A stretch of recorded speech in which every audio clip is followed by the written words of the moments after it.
inspirasi. Pendengar program Satu dimanapun Anda berada, kita masuk ke topik wawancara kita yang pertama terkait dengan Marcelino Ferdinand dalam sorotan pelatih lokal sebagai dedikasi dan inspirasi.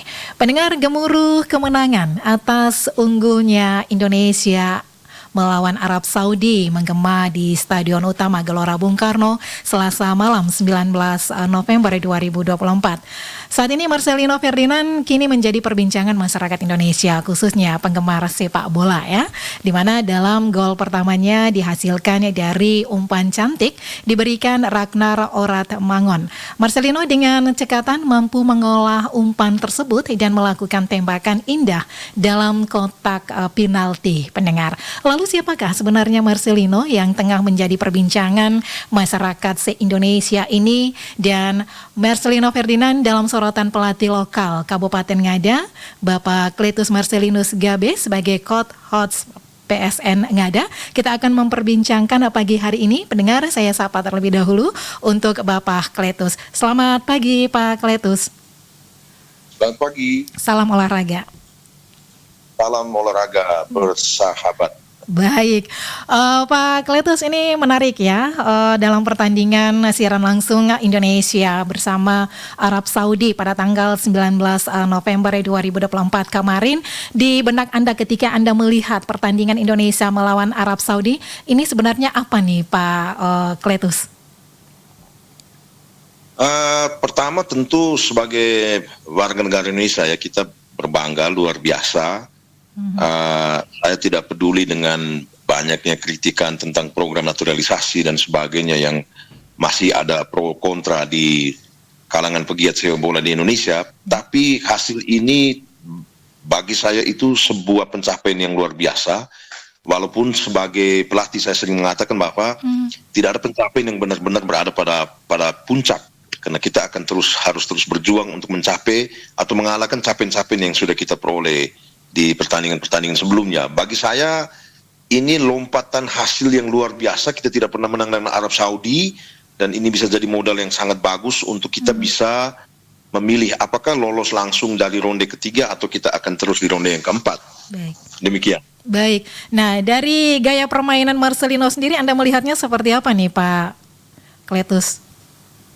Ya, kalau saya dari awal ya, pernah beberapa tahun yang lalu, sekitar 1 atau 2 tahun yang lalu, Marcelino pernah datang berkunjung ke Ngada. Saya juga sempat ditanya tentang bagaimana pandangan saya terhadap Marcelino. Saya bilang dia memang memiliki cara bermain yang agak berbeda dengan pemain-pemain lokal lainnya. Ya, kalau kita bandingkan dengan naturalisasi mungkin ini. Tapi kalau dengan orang-orang lokal, pemain-pemain lokal, memang Marcelino memiliki gaya bermain yang agak berbeda. Saya melihat dia punya kemampuan dalam hal sentuhan yang ya tentunya kita berharap dia harus bisa menjadi lebih baik dengan usianya yang masih sangat muda. Tapi dia memiliki gaya bermain yang berbeda dari pemain lokal kebanyakan, terutama dalam hal sentuhan terhadap bola. Dia memiliki sentuhan yang menurut saya cukup smooth lah, lembut begitu. Penguasaan bola, teknik dasarnya oke. Dan kita lihat kemarin waktu pertandingan menghadapi Arab Saudi, saya pikir STY atau Sintayong memang sudah membuat pendekatan yang berbeda dengan cara bermainnya Marcelino. Dia walaupun secara formasi dia ada di kanan, tetapi saya melihat dia sangat free roll. Dia diberikan kebebasan untuk bergerak di semua area lapangan. Itu pandangan saya tentang gaya bermainnya Marcelino. Oke, itu yang menjadi kelebihan utama Marcelino yang membuat dirinya menonjol di timnas Indonesia, seperti itu ya Pak Kletus?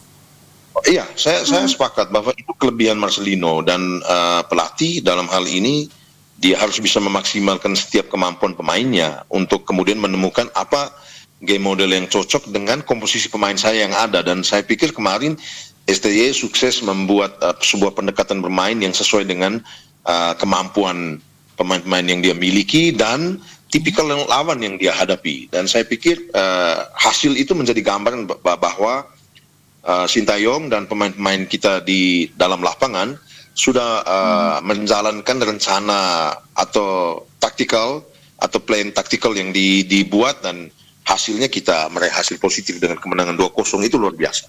Oke, baik. Pak Kletus, tadi Anda menyebutkan bahwa di tahun-tahun sebelumnya, kalau tidak salah di tahun 2023 setelah menang dari SEA Games ke-32 di Kamboja, ini Marcelino berkunjung ke Kabupaten Ngada, apalagi putra Kabupaten Ngada, Flores, begitu ya Pak Kletus ya? Iya. Oke, Benar. baik. Nah, dalam kunjungan Ferdinand Marcelino ini sendiri ke Kabupaten Ngada, apa yang dilakukan oleh Ferdinand kepada teman-teman PSN Ngada nih? Anda melihatnya seperti apa? Tentu kehadiran orang-orang seperti Marcelino, ya saya katakan mereka ini kan orang-orang yang memiliki kelebihan, talenta, kemudian sudah memberikan pengaruh, ada pengaruh yang bisa mereka buat, ada hal yang bisa mereka hasilkan dari sepak bolanya. Saya pikir pengaruhnya terhadap generasi muda di Ngada ini luar biasa. Animo, kemudian keinginan generasi muda, pesepak bola muda Ngada untuk bisa mengikuti jejak Marcelino itu saya melihatnya cukup kuat muncul di kalangan generasi muda Ngada. Tinggal sekarang bagaimana para stakeholder sepak bola di Ngada, pegiat sepak bola Ngada ini kemudian bisa merespon itu. Saya melihat ada satu semacam quote yang pernah diungkapkan oleh Marcelino di kunjungannya ke Ngada, tepatnya di Kampung Boua. Dia itu orang Boua sebenarnya. Itu dia mengatakan bahwa apa yang saya lakukan selama yang saya dapatkan sekarang di usia yang sangat muda, itu sebenarnya saya mengorbankan masa muda saya untuk masa depan. Saya pikir ini sebuah poin penting bahwa memang untuk mencapai sesuatu di masa depan kita harus berjuang dari sekarang. Kita tidak bisa menunggu nanti. Itu pesan yang bisa saya petik dari Marcelino dalam kunjungannya ke Jawa. Baik, luar biasa ya Pak Kletus. Nah, kita berandai ya saat ini jika Marcelino bermain di klub PSN Ngada nih, bagaimana strategi Anda sebagai pelatih nih memanfaatkan talenta seperti Marcelino untuk mendukung tim Anda nih Pak Kletus? Ya, saya pikir kalau misalnya saya mendapatkan kesempatan untuk melatih seorang pemain sekelas Marcelino, ya saya pikir ya seperti apa yang coba dilakukan oleh Sintayong. Tipikal Marcelino ini kan dia pemain yang dia free roll, dia bisa bermain di area mana saja di lapangan. Dia bisa di kanan, dia bisa di tengah, dia bisa di kiri, dia bisa membangun serangan dari belakang, dia bisa menuntaskan serangan di depan. Ini kelebihan Marcelino dan saya melihat kalau misalnya saya katakanlah mendapatkan kesempatan dia bermain di PSN, saya pikir saya akan membuat pendekatan seperti begitu. Tentu dengan pertimbangan kita melihat siapa lawan yang akan kita hadapi. Karena bagi saya apa yang dibuat oleh STY dalam tim Indonesia ketika menghadapi Arab Saudi, bisa saja pendekatan itu menjadi tidak efektif ketika berhadapan dengan tim lain dengan tipikal bermain yang berbeda. Tapi kalau saya dikasih kesempatan, saya pikir saya akan membuat pendekatan yang sama. Karena Marcelino bagi saya, dia memiliki kemampuan di atas rata-rata dalam hal mengolah bola untuk level pemain-pemain lokal Indonesia. Demikian. Baik, yang perlu dipertahankan atau ditingkatkan oleh Marcelino untuk tetap terus bersinar dalam karir sepak bola timnas Indonesia ini apa sebenarnya Pak Kletus? Kalau saya pribadi memang dengan usianya yang masih sangat muda, tentu saya berharap apa yang sudah dia peroleh saat ini harus dipahami sebagai sesuatu yang masih bisa terus ditingkatkan. Saya pikir hal yang kalau secara keseluruhan ya terlepas dari pertandingan kemarin, kita kalau lihat bahwa 2 gol Indonesia itu semua berawal dari kerja Marcelino dengan segala kemampuan yang dia miliki. Tapi ada satu hal yang ingin saya garis bawahi yang harus mungkin agak dikurangi. Ya, saya berharap itu dengan bertambahnya usia dia menjadi lebih matang, menjadi lebih dewasa. Itu mungkin soal ego. Ada beberapa pertandingan, saya mengikuti betul pertandingan Indonesia baik di semua level yang ada Marcelino bermain.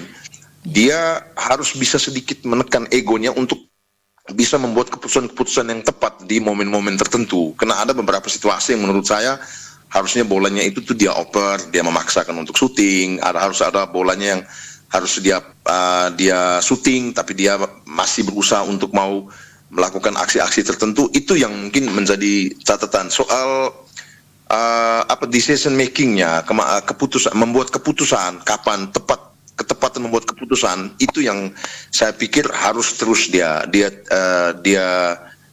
tingkatkan. Untuk dia bisa mendapatkan itu ya, dia mungkin harus bisa mengurangi hal-hal terkait dengan egonya. Itu saja saya pikir dua hal yang bisa dia tingkatkan. Baik, yang kemarin dalam Liga Indonesia Arab Saudi kita melihat bahwa Ferdinand bermainnya agak tenang ya, seperti itu ya Pak Kletus ya? Ya, saya pikir istilahnya apa ya? Jadi overall sampai dengan pertandingan kemarin melawan Arab Saudi, saya pikir dia menampilkan permainan yang terbaik dari versi yang bisa saya lihat dari seorang Marcelino. Dia ada beberapa pertandingan yang dia tampil bagus, tapi dengan kita melihat siapa lawannya, Arab Saudi, langganan Piala Dunia, raksasa sepak bola Asia, saya pikir kemarin dia menampilkan permainan yang luar biasa. Dia cukup tenang. Momen terakhir di gol keduanya itu tuh kan dia hampir di stealing bolanya oleh bek Arab Saudi, tapi dia berhasil membuat operan dan Kevin Verdonk bisa bebas melakukan penetrasi di sisi kiri pertahanan Australia dan terjadi scrimmage dan dia kemudian menghasilkan gol. Itu sebuah ketenangan yang menurut saya luar biasa. Dia mengawali serangan dan dia menuntaskannya, itu luar biasa. Baik, Pak Kletus, kita kembali ke PSN Ngada nih, ya, anak didik dari Pak Kletus sendiri. Nah, sejauh ini Pak Kletus melihatnya seperti apa? Apakah ada program atau strategi khusus ya untuk mencetak talenta-talenta muda yang tentunya bisa meniru seperti Ferdinand Marcelino seperti itu, Pak Kletus? Memang kita selama ini di Ngada kita terus berusaha untuk membuat beberapa upaya-upaya perbaikan dari sistem pembinaan yang kita lakukan selama ini. Kita sedang coba berpikir untuk menggagas sebuah konsep yang agak sedikit berbeda dengan pertimbangan-pertimbangan soal kultur, tapi memang masih dalam tataran-tataran diskusi-diskusi, membuat rumusan-rumusan konsep pembinaan yang kira-kira cocok untuk kita terapkan di Ngada. Tapi poin yang paling penting yang coba kita dorong sekarang, dan sekarang memang sedang terus digagas, kita berusaha untuk pembinaan itu kita mulai dari grassroots, dari usia 8-10 tahun. Kita sudah punya dua bahkan 3 sebenarnya, ada akademi yang sedang coba jalan di Kabupaten Ngada. Tapi saya melihat bahwa kita tidak hanya boleh berlatih, tapi kita terus harus punya kompetisi yang dibuat, yang digelar dengan mutu kompetisi yang betul-betul harus bisa baik begitu. Kita tidak bisa hanya sekedar menyelenggarakan pertandingan kemudian ada juara tapi kualitas pelaksanaan kompetisinya sangat amburadul. Itu kita upayakan untuk itu ditekan sedemikian mungkin, karena bagi saya sebenarnya pembinaan itu bukan hanya kompetisi, atau pembinaan itu bukan hanya latihan, tapi pembinaan itu adalah latihan dan diukur di kompetisi yang rutin, latihan yang rutin. Itu menjadi poin yang coba kita sekarang di Ngada upaya untuk melakukan pembenahan di elemen-elemen itu. Karena memang sekarang kita harus akui bahwa sepak bola ini di NTT kita terus bergeliat, kita menyadari bahwa kabupaten-kabupaten lain, tim-tim lain juga terus berusaha untuk menjadi yang terbaik, sehingga persaingan-persaingan ini harus kemudian dibawa dalam satu wadah kompetisi yang benar-benar berkualitas. Itu mungkin beberapa hal yang bisa saya sampaikan terkait dengan apa yang bisa dilakukan atau sedang dilakukan oleh Ngada untuk menjawab tantangan perkembangan sepak bola sekarang yang terus berubah. Baik, Pak Kletus, di akhir wawancara kita pagi ini, pesan apa yang mau Anda sampaikan kepada pemain muda di Ngada yang ingin mengikuti jejak Marcelino di dunia sepak bola profesional nih, Pak? Saya pikir pesannya sederhana, bahwa tidak ada yang tidak mungkin ya di dalam sepak bola. Segala sesuatu bisa saja terjadi. bahwa mungkin secara tim kita NTT belum ada bisa satu tim yang bisa lolos atau kemudian bermain sampai ke level katakanlah Liga 2. Kita paling mentok di Liga 3. Tapi dalam 1 tahun terakhir sebenarnya kita sudah bisa mengirimkan banyak kok pemain-pemain, terutama di Ngada. Bagi saya tahun lalu kita bisa mengirimkan sekitar 4 sampai 5 pemain yang kemudian berkompetisi di Elite Pro Academy. Itu sebuah lompatan prestasi yang bagi saya itu luar biasa. Dan itu harus bisa menjadi sebuah semacam dorongan motivasi yang kuat untuk pemain-pemain lain yang bisa mengikuti jejak Marcelino atau pemain-pemain Suratin U17 Ngada yang kemudian musim lalu bermain di Elite Pro Academy. Ada Kevin Bagi, ada Heron Liko, ada Kim Bram Raja, Aldon Lalu dan Yohanes Toi di Borneo dan Barito Putra. Pesan saya sebenarnya sederhana, bahwa untuk menjadi sepak bola yang bagus itu dia harus betul-betul memaknai 3 fondasi dasar dari pencapaian prestasi yang optimal atau kinerja yang optimal, dan semua itu dilaksanakan berakar pada disiplin, yaitu latihan, disiplin, kemudian istirahat yang teratur, dan pasokan atau asupan nutrisi yang memadai atau sesuai dengan cabang olahraga yang dia geluti. Jika 3 hal ini dia lakukan betul dengan berakar pada disiplin, saya pastikan kita akan atau anak-anak muda, generasi muda sepak bola Ngada bisa mengikuti jejak Marcelino. Kenapa tidak? Saya pikir semua kemungkinan itu bisa saja terjadi. Baik, terima kasih Pak Kletus untuk waktunya pagi ini bersama Pro 1 RRI ND. Baik, terima kasih. Selamat pagi. Selamat pagi. Ya.